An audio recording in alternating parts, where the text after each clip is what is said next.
Hi guys, welcome to Kinturk in County Cork. We're on the Ardrahan farm today where we're going to meet Mary Burns, who's going to tell us all about the different sort of cheeses that get made here. So let's go and see how it's done.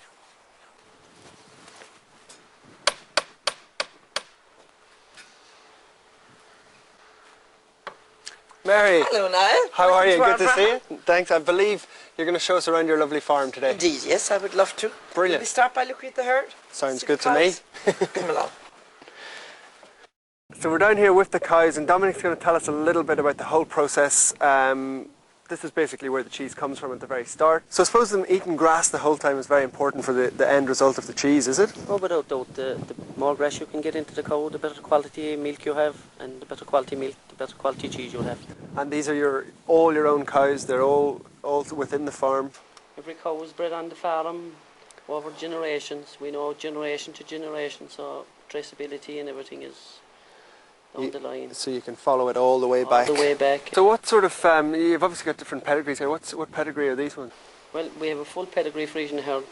Obviously there are different sires for daughters, but we try and breed for protein and fat. That's the most important thing, plus the milk, but fat and protein are most important for the cheese. You'd have a little pet name for each of them, would you? Well, we'd have pet names for some of them, but they're all treated much the same. So we might go inside now and see how that whole process gets started with the cheese. Very good. So, before the milking process can begin, Dominic rounds up the herd from the field with the help of his dogs. He then lets the cows into the milking parlour, where they make their way down the feeding tray, waiting to be milked. Dominic then starts milking the cows, the first stage in the creation of the lovely Ardrahan cheese. We'll move on now to the maturing rooms to see how the cheeses develop. Now this is the maturing rooms. And in this particular maturing room you can see that the cheese is very young. It has come down from the manufacturing area last week and it's allowed to sit here on these stands. It sits and it's turned every day, and as it's turned it develops its own rind. This now is Ardrahan.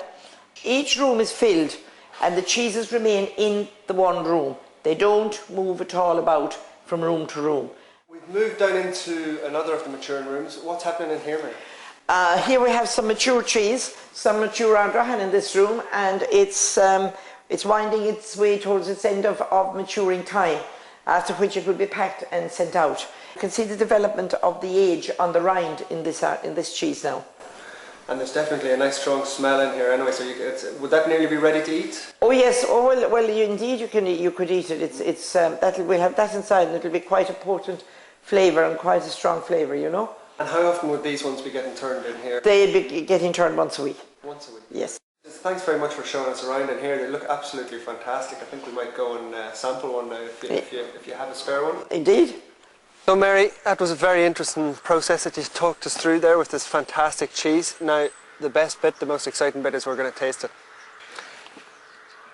When did you first start making this cheese, or when did you come up with the idea? Back in 1983. Very good. And the reason I decided to go for this type of cheese was that I liked strong cheeses. Yep. And I liked the flavour, and I liked a lasting flavour after. And they were not really available in those days, so I thought we should try and make one. That is really, really good. It's definitely got a real strong, distinctive flavour, doesn't it? It does. It has earned quite a reputation actually for being a strong flavoured, strong odour cheese. But it sits really nice in the mouth. I mean, I could see that it works perfectly with a red wine. I'm sure. Anything else you could serve it with? Well, it actually, while you would automatically decide it works with a red wine, it goes down very, very well with Irish whiskey. Oh, really? It's been well researched, well tried out, and it's a very, very good cheese with a whiskey. It's very good. I can just from tasting it, it's quite because it's quite strong. I think you could definitely like pan fry it, maybe with breadcrumbs, or deep fry it and with a little relish or chutney, because there's real full body strong taste there. That's quite true, and in fact some chefs do use it as a deep fried Ardrahan. Really? Which is breadcrumbed, as you said, and deep fried. Yeah. It's very, very good. Very good. And that would predominantly be Irish chefs here, would it, that have tried it? Yes, it would be Irish chefs, but it is on sale in the UK in a lot of top restaurants as well. Yeah, yeah.